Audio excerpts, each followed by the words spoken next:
आज की कहानी है। एक लड़का अपनी माँ को वृद्धाश्रम लेकर पहुँचता है।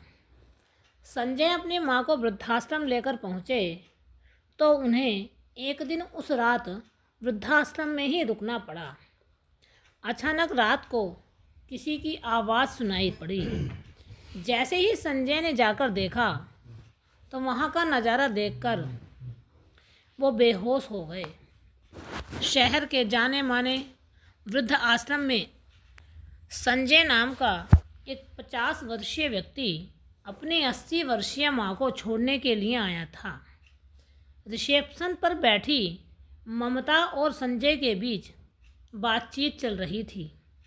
संजय कह रहे थे, मैडम मेरी बात समझने की कोशिश कीजिए, मेरे पास समय नहीं है, मैं दोबारा अपनी माता को लेकर यहाँ नहीं आ सकता, इसलिए आप इन्हें आज ही एडमिशन दे दीजिए। आप कहती हैं तो मैं अभी आपको 50,000 का चेक काट कर दे देता हूँ, बस आप मेरी माताजी को यहाँ रख लीजिए। अरे सर, ममता जी ने कहा, मैं आपसे कह चुकी हूँ ना कि आज आप किसी भी हालत में अपनी माताजी का एडमिशन यहाँ नहीं करा सकते, क्योंकि इस आश्रम की संचालिका फ़िलहाल यहाँ नहीं है, वो कहीं बाहर गई हैं। जो कल ही आ पाएंगी तो कल ही आप अपनी माताजी को लेकर आ जाइएगा। रिसेप्शन पर बैठी ममता जी ने कहा। संजय बड़ी मुश्किल से अपने गुस्से पर काबू करते हुए बोले, मैडम आप मेरी भी मजबूरी समझिए, मैं बहुत दूर से आया हूँ, 4 दिन के बाद मुझे विदेश जाना है, अभी तो मुझे बाकी सभी तैयारियां करनी हैं, प्लीज़ मेरी समस्या को समझिए। अभी ये बातें चल ही रही थीं कि इतने में संजय पर किसी का फ़ोन आ जाता है। मिस्टर संजय, आज आप आए नहीं, आज आपको अपने फ़्लाइट का टिकट कराने के लिए आना था। संजय हड़बड़ाते हुए जवाब देते हैं तो उधर से आवाज़ आती है, मिस्टर संजय मैं कल तक आपका इंतज़ार करूँगा। ये कहते हैं, ठीक है सर, और फ़ोन कट जाता है। चिंता और परेशानी में डूबे हुए संजय अपना सर पकड़कर कुर्सी पर बैठ जाते हैं। अपने बेटे को इस परेशानी में देख माँ उनके पास आती हैं और संजय के पास बैठ जाती हैं। उधर संजय बड़े परेशानी में जाकर के ममता जी के पास पहुँचते हैं और रिसेप्शन पर ममता जी से कहते हैं कि देखो मैडम, मैं बहुत परेशानी में फंसा हुआ हूँ। एक तरफ तो मेरी बीवी हैं, बच्चे हैं, घर की परेशानियां हैं, और दूसरी तरफ विदेश में मुझे जाकर नौकरी है। मेरे फ्यूचर का सवाल है मैडम, प्लीज़ कुछ कीजिए। आप वृद्धाश्रम वाली मैडम को, मैनेजर को फ़ोन कर लीजिए और मैं उनसे बात कर लूँगा। जी नहीं, यह संभव नहीं है, मैडम का फ़ोन नहीं मिल रहा है, स्विच ऑफ आ रहा है। इतना कहकर रिसेप्शन वाली मैडम ममता जी ने एक मधु मैडम को आवाज़ लगाई और उनसे कहा, देखिए मैडम, ये बहुत दूर से आए हैं, इनकी चाय पानी की व्यवस्था और रात को यहीं सोने का इंतज़ाम कर दीजिए। ठीक है मैडम कहकर मधु मैडम उनका बैग उठाकर अपने साथ ले जाती हैं। मधु मैडम के पीछे पीछे संजय और उनकी मम्मी साथ साथ चलने लगते हैं और रूम नंबर 5 में वे चले जाते हैं। रूम नंबर 5 में उनका सामान रखकर मधु मैडम उनसे कहती हैं, किसी चीज़ की ज़रूरत हो तो बता दीजिए सर। मधु मैडम के कहने पर संजय बुझे से मन से अपनी माँ को लेकर कमरे में रुक जाते हैं। मधु मैडम उनसे कहती हैं, सर मैं थोड़ी देर में आपका चाय नाश्ता लेकर आती हूँ, तब तक आप हाथ मुँह धो लीजिए, पास में ही बाथरूम है। इतना कहकर ममता मैडम रसोई घर में चली जाती हैं।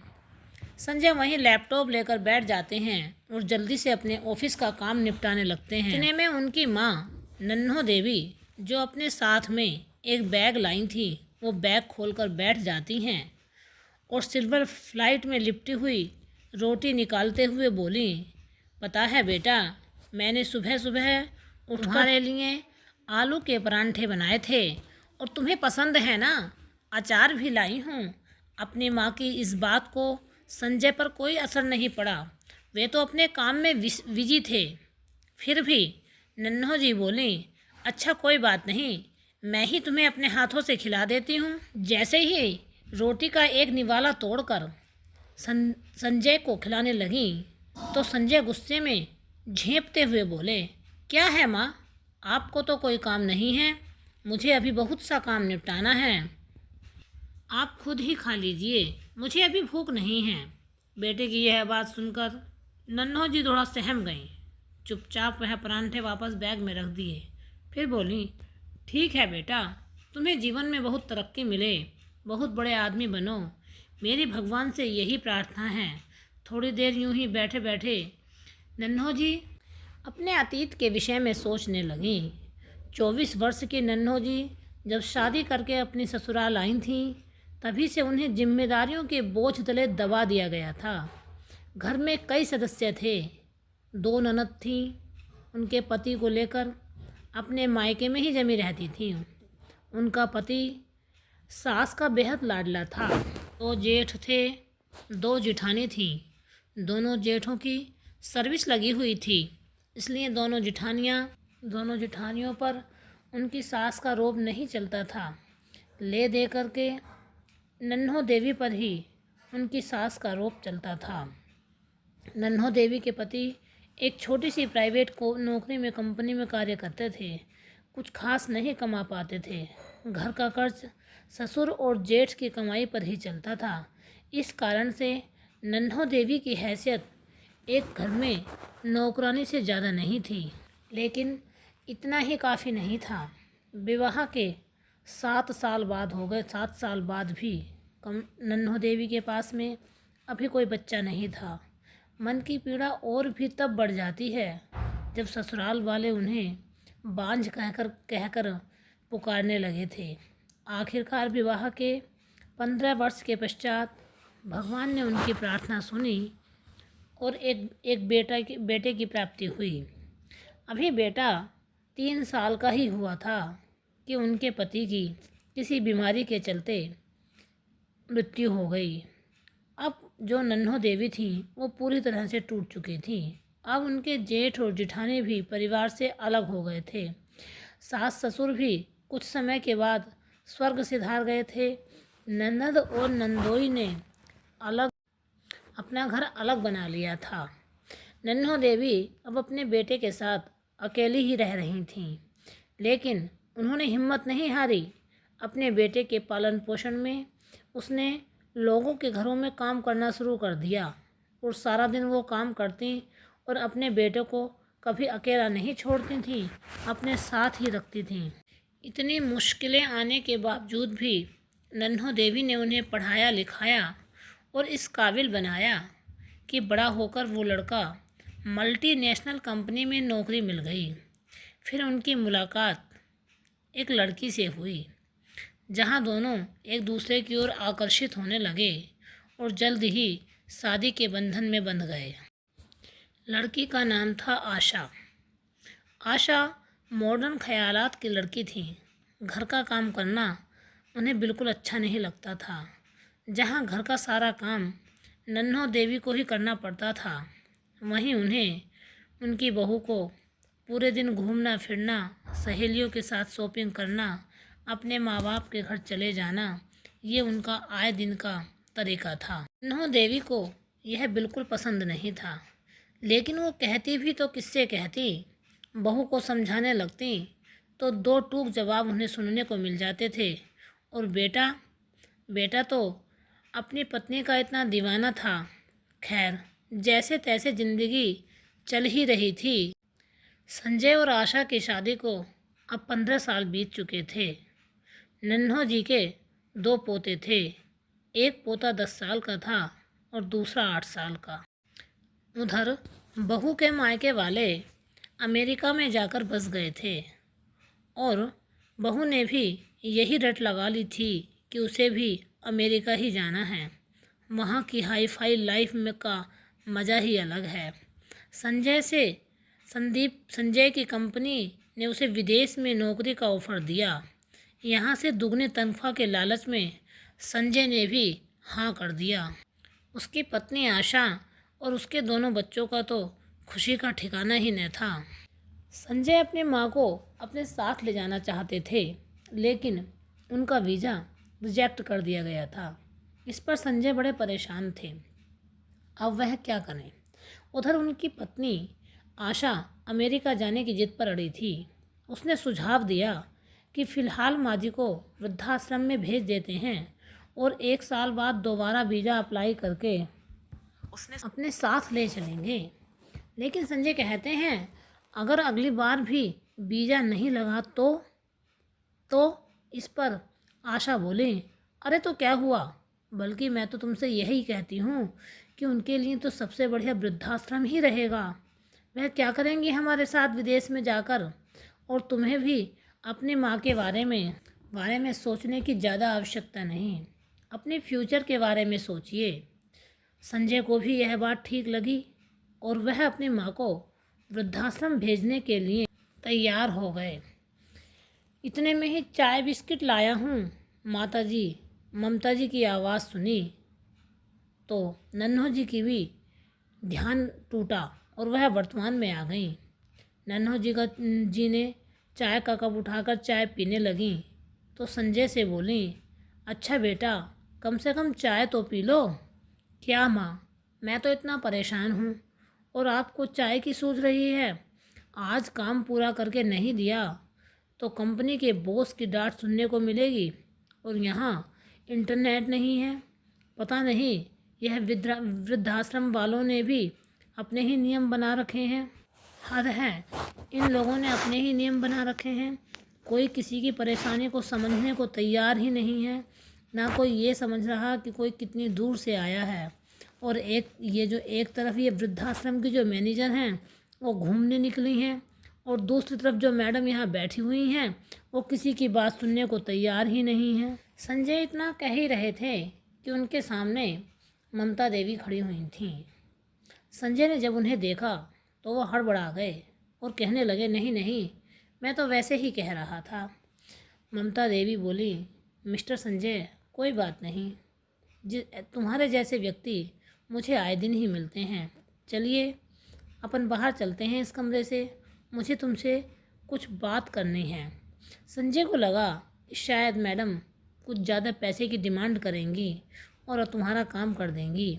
वह हंसी खुशी अपनी फ़ाइल बंद करके ममता मैडम के साथ दूसरे कमरे में पहुंच जाते हैं। संजय कहते हैं, मैडम, यदि आप 1 या 2 लाख की जगह मुझसे 2.5 लाख तक का भी चेक काटने के लिए कहेंगी तो मैं आपको पैसे देने को तैयार हूँ। इतने ही ममता मैडम कहती हैं, नहीं मैं संजय, पैसों की तो कोई बात नहीं। मुझे हैरानी इस बात की है कि आपने बचपन के विषय में सोचा है कि आपकी माँ ने आपके पीछे अपने कितने काम छोड़े होंगे, कितनी ज़रूरतें उन्होंने अपनी रोकी होंगी, और आपको कितनी परेशानियों में उन्होंने पाला, और आपको सिर्फ 1 रात काटनी उनकी वजह से इतनी भारी पड़ रही है। इस बात को सुनकर संजय की आंखें शर्म से झुक गईं और वो ममता जी से बोला, चलिए मैं आपकी बात को समझता हूँ। अब ममता जी संजय से कहती हैं कि संजय, मैं आपकी मम्मी का एडमिशन अभी ही कर लेती हूँ, किंतु इसके बदले में आपको मेरा भी एक काम करना पड़ेगा। इस बात पर संजय बड़े आश्चर्यचकित होकर ममता मैडम से पूछते हैं, बताइए मैं आपकी क्या सेवा कर सकता हूँ। संजय, काम भी बहुत छोटा है किंतु ज़रूरी भी है। हमारे यहाँ आश्रम में एक वृद्ध हैं जिनका लड़का इन्हें छोड़ करके विदेश चला गया था आज से 7 साल पहले, और वो 7 साल से अपने पोते का आने का इंतज़ार कर रहे हैं, किंतु वो नहीं आया। अब उनकी सांसें कुछ अटक सी रही हैं। वो बार बार अपने पोते का नाम ले रहे हैं। उस पोते का नाम है राजदीप। तो तुम्हें उनके पोते का बनने का नाटक करना पड़ेगा। उनके पास जाकर के उन्हें ये बताना पड़ेगा कि मैं उनका पोता आया है। तब संजय कहते हैं, मैडम, मैं तो उनके पोते के विषय में कुछ जानता भी नहीं हूँ। कोई बात नहीं, तुम्हें कुछ नहीं कहना, सिर्फ उन्हें ये एहसास दिलाना है कि उनका पोता उन्हें वापस लेने के लिए आ गया। अब ममता जी के साथ संजय चले जाते हैं। एक कमरे में पहुंचते हैं। जाकर देखते हैं एक बुजुर्ग खाट पर लेटे हुए थे और वो सिर्फ एक इस तरीके से लग रहे थे जैसे कि सांस के सहारे से तो उन्हें एहसास किया जा सकता है कि वो जीवित हैं, पर एक मृत ही अवस्था में समझिए। जब संजय उन्हें देखते हैं तो संजय को बड़ा आश्चर्य होता है। उनके पास उनके दोस्त बैठे हुए थे जो उन्हें दवाई दे रहे थे। वे बार बार कह रहे थे, डॉक्टर ने कहा है आप दवाई खा लीजिए। वो बैठे हुए रामलाल जी ये कह रहे थे कि पता नहीं मुझे मौत भी क्यों नहीं आ जाती। तब उसके बाद संजय जाकर के कुर्सी पर बैठ जाते हैं और ममता जी कहती हैं कि देखिए बाबा, आपका पोता आया है राजदीप। ममता मैडम कहती हैं। तब बाबा कहते हैं, क्या मेरा पोता आ गया विदेश से, मुझसे मिलने आया है? मेरा पोता आ गया मुझसे मिलने? इतने दिन तुझे मेरी याद नहीं आई? कितना बड़ा हो गया रे तू। उनकी ओर नज़र डालते हुए रामलाल जी ने बूढ़े शरीर में जैसे जान आ गई हो। ममता जी ने उन्हें सहारा दिया और बिस्तर पर बैठा दिया और बोली, बाबा कल ही आपके पोते को वापस जाना है, इसलिए आज आप सारी रात उनसे बातें कर लीजिए। कमरे में से और ममता जी कमरे से बाहर चली गईं। वहीं कुर्सी पर बैठे संजय अपने मन में कुछ सोच ही रहे थे। तभी रामलाल जी बोले, अरे राजदीप, वहाँ नहीं, यहाँ बैठो, मेरे पास बैठो। संजय कुछ असहज सा महसूस कर रहे थे, परंतु फिर उन्हें ममता जी की कही बात याद आई और वह चुपचाप उनके बिस्तर पर उनके पास जाकर बैठ गए। रामलाल जी कहने लगे, मुझे यकीन था बेटा, एक ना एक दिन तू जरूर आएगा। कभी भगवान मेरे शरीर से प्राण नहीं निकाल रहे थे तुझे देखने के लिए, मैं आज तक भी जीवित हूँ। लेकिन बेटा, तू कल वापस क्यों जा रहा है? कितने साल में मैंने तेरा इंतज़ार किया और तू मेरे पास आया, वो भी कुछ पल के लिए। बोलते बोलते ही रामलाल जी की आंखों में आंसू आ गए, परंतु पोते से मिलने का उत्साह था, इसलिए सारी परेशानी को वो भूल चुके थे। अच्छा एक बात तो बता बेटा, तेरे पापा का क्या हाल है? उसे कभी मेरी याद आई या नहीं? कितने साल हो गए हैं उसे देखे हुए? उसने कभी तुझसे कहा कि मुझे भी तेरे दादा को देखने का मन कर रहा है? और हाँ, बीच में ही बात काटते हुए बोले रामलाल जी, और बेटा तुम्हारी माँ कैसी हैं? सब ठीक है ना? तुम्हारी माँ ठीक है ना? हाँ दादाजी, संजय बोले, सब ठीक हैं। पता है बेटा, यहाँ वृद्धाश्रम में अक्सर लोग मिठाइयाँ, कपड़े आदि देने के लिए आते हैं, और कल भी एक व्यक्ति यहाँ अपने पोते के जन्मदिन पर वृद्धाश्रम आए थे और जलेबियाँ और मिठाइयाँ लाए थे। उसी वक्त मुझे तेरे बचपन की वो सब तस्वीरें याद आने लगीं जो मैं तेरे जन्मदिन पर खड़ा होता था, और मुझे ऐसा लगा जैसे मेरे ही पोते का आज जन्मदिन है। और अपने पास से रामलाल जी ने एक कटोरी उठाई जिसमें एक जलेबी का लच्छा पड़ा था, उसे संजय को देते हुए बोले, राजदीप बेटा, ये है वो मिठाई। तुझे याद है ना, जब तू छोटा था तो तुझे जलेबी बहुत पसंद थी, और जैसे ही वो व्यक्ति अपने पोते के जन्मदिन की जलेबियाँ बांट रहे थे, मुझे तेरा चेहरा याद आ गया और मैंने ये जलेबी का लच्छा तेरे लिए रख लिया। संजय ने अनमने मन से वो जलेबी का लच्छा उठाया और खाने लगे। जब तू छोटा था ना, तब सारा दिन मेरे इर्द गिर्द घूमता रहता था। रामलाल जी बोले, तुझे जलेबी खाना भी बहुत अच्छा लगता था, इसलिए मैंने तेरे लिए जलेबी का लच्छा उठा कर रखा था, और देख भगवान की कृपा कि तू आज ही आ गया। तुझे याद है जब तू छोटा था, मैं तुझे जलेबी खिलाने के लिए बाज़ार ले जाया करता था। वहाँ जा कर के तू छक्कर जलेबी खाता था, और तब मैं और तू साथ साथ समय बिताते हुए घर आते थे। और देख आज तू कितना दूर हो गया है। तब संजय बोले, नहीं दादाजी, ऐसी कोई बात नहीं है, आपसे मिलने ही आया हूँ, लेकिन काम को भी तो समय देना पड़ता है ना दादाजी। अब अपने काम को समय देने की कोशिश करो तो रिश्तों को समय नहीं दे पाते, और अगर रिश्तों को निभाओ तो काम को समय नहीं दे पाते। हाँ बेटा, गलती तो हमारी ही है, किंतु छोड़ चल, कोई बात नहीं, कम से कम तू मुझसे मिलने तो आया। यह सब कुछ संजय नज़रें झुकाए चुपचाप बैठे देख रहे थे, और रामलाल जी बोले, लेकिन बेटा मुझे खुशी इस बात की है कि कम से कम तू आया तो सही मिलने के लिए। मेरा बेटा तो वो भी नहीं आया। कोई बात नहीं बेटा, रामलाल जी अपने पोते से बोले, सुन मेरी बात, एक बात ध्यान रखना, जब बच्चों को माँ बाप की आवश्यकता होती है तब तो वो अपने बच्चों को अपने साथ रखते हैं, लेकिन जब माँ बाप को अपने बच्चों की आवश्यकता होती है तो वो वृद्धाश्रम में छोड़ जाते हैं। मेरी एक बात का तो ये ध्यान रखना कि जब तेरे माँ बाप को तेरी आवश्यकता पड़े तो उन्हें वृद्धाश्रम में कभी मत छोड़ना। संजय रामलाल जी की बातों को बड़े ध्यान से सुन रहे थे और वो देख रहे थे कि रामलाल जी कितने भावुक होकर अपने पोते से अपने परिवार की बातें करना चाह रहे थे। उन्होंने बताया कि वृद्धाश्रम में रहने वाले हर दादी दादा अपने पोता पोती बहुओं के लिए उनकी आंखें तरस जाती हैं, किंतु वो एक बार छोड़ने के बाद दोबारा यहाँ नहीं लौटते। संजय और अभी रामलाल जी बातें कर ही रहे थे कि इतने ही संजय की पत्नी का फ़ोन बज उठा। संजय ने देखा कि फ़ोन पत्नी का है। फिर वो बोले, अच्छा दादाजी, आप सो जाइए, अब सुबह बात करते हैं। सुबह मैं आपको एयरपोर्ट जाने से पहले आपसे एक बार मिलने आऊँगा। दादाजी कहते हैं, हाँ बेटा, तू भी बहुत दूर से आया है, थक गया होगा, जा सो जा। भगवान तुझे इस दुनिया की सारी खुशियाँ दे। संजय ने बाबा के पैर छुए और आशीर्वाद लिया और अपने बोझिल मन से बाहर आने लगे।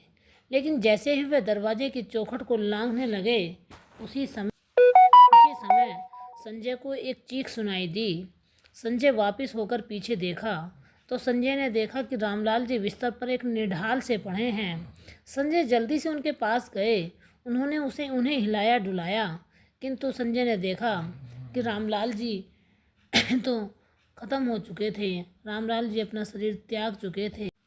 उस 10 मिनट के रिश्ते ने भी संजय के मन में इतनी मोहब्बत घोल दी थी कि वो उनके पास बैठ गए और उन्होंने ममता जी को आवाज़ दी और बताया कि अब संजय रामलाल जी इस दुनिया में नहीं हैं। काफ़ी देर तक संजय उदास होकर वहीं बैठे रहे। तभी दोबारा फ़ोन उनकी पत्नी का बजा। संजय ने फ़ोन उठाया तो उनकी पत्नी बोली, अरे इतनी देर से कहाँ हो? तुम तो माँ जी को वृद्धाश्रम छोड़ने गए थे ना, फिर इतना समय कहाँ लग गया? संजय अपने घरवाली से बताते हैं कि देखो, यहाँ पर जब मैं माँ का एडमिशन करने के लिए आया तो यहाँ जो थी वृद्धाश्रम की संचालिका नहीं थी, इसलिए आज माँ का एडमिशन नहीं हो पाया है और इसलिए मैं यहीं रुक गया हूँ। इस पर उनकी घरवाली आशा कहती हैं कि फिर वहाँ रुकने की क्या आवश्यकता थी, आज नहीं तो कल हो जाता उनका एडमिशन। इस पर संजय कहते हैं कि वो मेरी माँ हैं, मैं उन्हें कल एडमिशन करा के ही आऊँगा और उन्होंने फ़ोन काट दिया। अब संजय अपनी माँ के रूम में आते हैं। संजय की माँ संजय को परेशान हो देखती हैं तो संजय से पूछती हैं, क्या हुआ बेटा, बड़े परेशान लग रहे हो, कोई परेशानी है क्या? इतनी देर कहाँ लग गई थी? कुछ नहीं माँ, बैठे बैठे थक गया था तो इसलिए मैं बस बाहर टहलने चला गया था। अच्छा माँ, मैडम ने हमें बाहर हॉल में बुलाया है। हाल में ही में किस लिए बेटा? वो माँ, सबको खाना खिलाने के लिए, क्योंकि यहाँ का वृद्धाश्रम का एक नियम है कि सभी लोग एक ही साथ बैठकर डाइनिंग टेबल पर खाना खाते हैं। अच्छा बेटा, चलो कोई बात नहीं, तुम्हें भूख भी लग रही होगी, चलो खाना खा लेते हैं।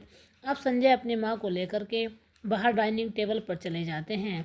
वहाँ जाकर बैठने के बाद संजय देखते हैं कि सभी बुजुर्ग अपनी अपनी सीट पर आकर बैठ जाते हैं। कुछ बुजुर्ग ऐसे भी थे जो आने में भी परेशानी थी, लेकिन उन्हें वहाँ पर जो कर्मचारी थे वो लाते हैं और बड़े ही सेवा भाव से उन सभी को खाना खिलाते हैं। अब संजय बैठे हुए उन सभी बुजुर्गों पर नज़र डाल रहे थे, मात्र यह स्पष्ट हो रहा था कि यहाँ कोई सुखी नहीं है। हालांकि खाने पीने और रहने की सुविधा बहुत अच्छी थी, किंतु इस बुढ़ापे में बच्चों से दूर रहने का गम और निराशा का यह भाव उनकी आंखों में साफ साफ नज़र आता था, क्योंकि इस उम्र में हर व्यक्ति अपने बच्चों के साथ ही खुश रहने में ज़्यादा महसूस करता है, किंतु बच्चे इसे समझते नहीं हैं। बच्चों को सिर्फ अपना जीवन काटने की ही मौज मस्ती का ही पता होता है। अब संजय ने बड़ी मुश्किल से थोड़ा सा खाना खाया और वापस कमरे में आकर बैठ गए। थोड़ी देर बाद जब नन्हो जी कमरे में आई तो अपने बेटे के पास बैठते हुए बोली, क्या बात है बेटा, तुमने तो खाना भी नहीं खाया। मेरा खाने का मन नहीं हुआ माँ, उदास भरे स्वर में संजय ने कहा। माँ ने कहा, ऐसा क्यों बेटा, भूख नहीं लग रही थी क्या? नहीं माँ, मुझे भूख तो लग रही है, किंतु मुझे वो खाना खाना है जो आप बना कर लाई हैं। इस पर उनकी नन्हो माँ अपने बैग से एक खाना निकालती हैं और संजय को दे देती हैं। संजय से कहती हैं, संजय, जब तुम छोटे थे ना तो मैं तुम्हें ये आलू के परांठे बनाती थी और अपने हाथ से उन्हें खिलाती थी। संजय कहते हैं, खिलाओ माँ, मैं तुम्हारे हाथ से खाता हूँ तो मुझे दुगना खाना खा लेता हूँ। इस पर वो भाव विभोर होकर संजय को अपने हाथ से खाना खिलाने लगी। संजय खाना खाने के बाद माँ के गोद में अपना सिर रख कर के सो गए और माँ भी उनका सिर सहलाती सहलाती बैठी बैठी सो गई। जब संजय सुबह उठते हैं तो 8 बज जाते हैं। संजय उठकर देखते हैं 8 बजे का टाइम हो गया। अरे माँ, मैं तो लेट हो गया, मुझे तो ऑफिस जाना था।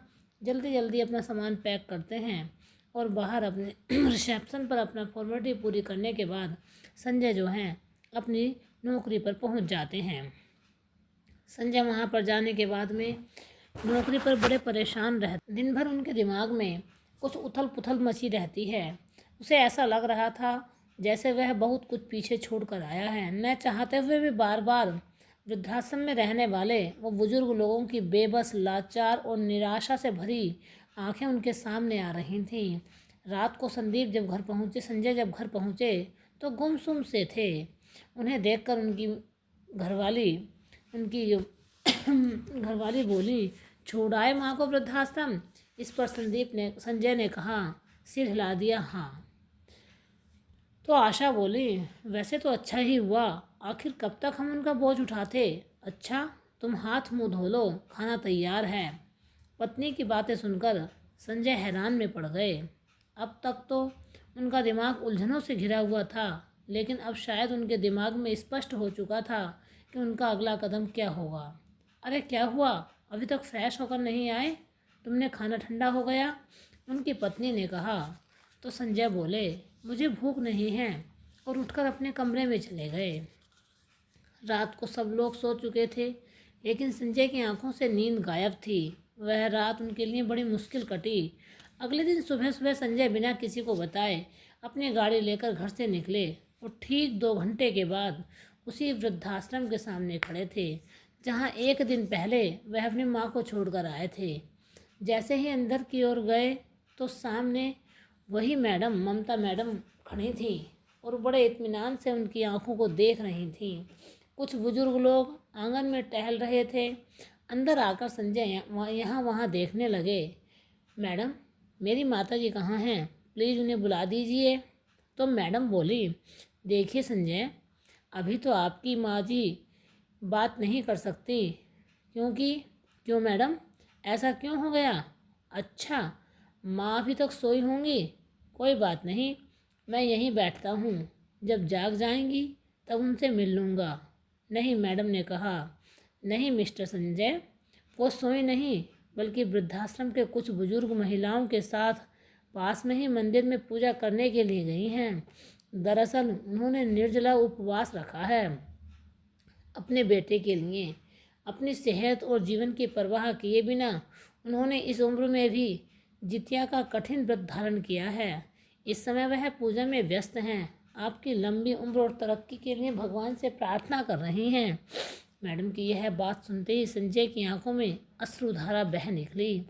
तभी उसे सामने से माँ जी हाथों में पूजा की थाली लिए हुए आते दिखाई दी। उन्हें देखते ही संजय माँ माँ कहते हुए उनकी तरफ दौड़े। आंसुओं से भीगा हुआ उनका चेहरा देख माँ जी को वही घटना याद आ गई जब वह 8 साल का छोटा सा संजय कभी खो गया था और माँ उनको ढूंढती ढूंढती, चिल्लाती चिल्लाती, दौड़ती दौड़ती संजय संजय करती हुई भाग रही थी। और जब संजय उन्हें मिले तो वैसे ही रोकर भागी जैसे आज संजय उनसे लिपटे थे। मुझे माफ़ कर दो माँ, मुझे माफ़ कर दो। आपने मेरे लिए क्या क्या नहीं किया। आपके प्यार और आशीर्वाद के भरोसे में मैं जीवन में एक सफल इंसान बन पाया। बचपन में जो माँ मुझे 2 पल के लिए भी अकेला नहीं छोड़ती थी, उसी माँ को मैंने वृद्धाश्रम रहने के लिए छोड़ दिया। लानत है मेरी जैसी औलाद पर। माँ के पैरों में गिर गए। संजय जितना बोल रहे थे उससे ज़्यादा रो रहे थे। माँ जी ने उसे आंसू साफ करते हुए उठाया। संजय बोला, चलो माँ, अब घर चलते हैं। तभी वहाँ पर ममता मैडम आ गईं। लेकिन मिस्टर संजय, आप ऐसे नहीं जा सकते। इन्हें वृद्धाश्रम से ले जाने के लिए आपको मैनेजर ऑफिसर से सारी फॉर्मेलिटी पूरी करनी होगी। ठीक है मैडम, आप मुझे मैनेजर से मिलवा दीजिए। आइए। मैडम ने उन्हें मैनेजर के ऑफिस में ले गईं। ड्रावर में से एक पेपर निकालते हुए साइन करने के लिए संजय को दिया। सामने रखी कुर्सी पर बैठ गईं।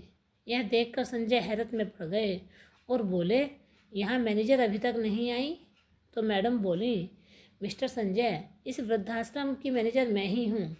लेकिन मैडम, 2 दिन पहले तो आपने कहा था कि मैनेजर छुट्टी पर हैं।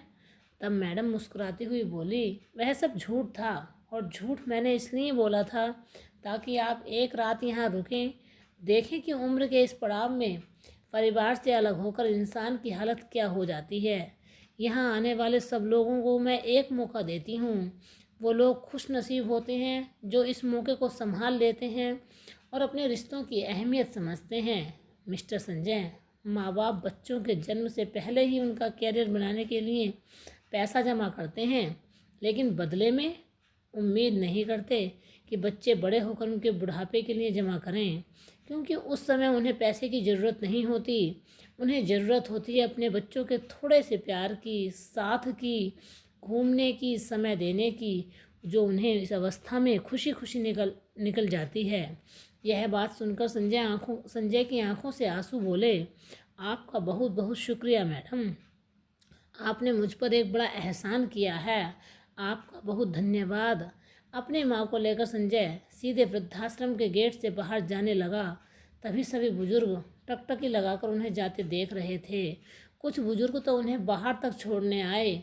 वे सब सोच रहे थे काश उनके जीवन में भी एक ऐसा दिन आ जाए जब उनका कोई अपना पश्चाताप या आत्माग्लानि से भर कर यहाँ आए, उन्हें अपने घर वापस ले जाए। जैसे ही संजय अपने बेटे संदीप के साथ गाड़ी में बैठी, तभी संजय के पास फ़ोन आया। अरे सुबह सुबह मुझे बिना बताए कहाँ चले गए संजय तुम? कितनी बार तुम्हें फ़ोन किया लेकिन तुमने फ़ोन ही नहीं उठाते, उनकी पत्नी ने कहा।